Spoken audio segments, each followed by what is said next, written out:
Good morning. It's like 5 o'clock in the morning and it's freezing out, but we're on top of the volcano and I am right at the edge. You couldn't get this close in America. They just have no regulations. This national park costs $25 to get into, and the roads are completely unpaved, sheer rockiness to the point of me getting motion sickness.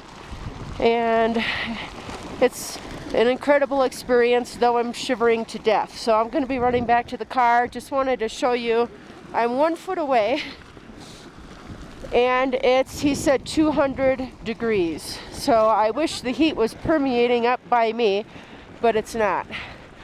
This really is a sight to see, though. Very, very, very, very magnificent. And we'll see you at the hot springs. We're in Bolivia, by the way.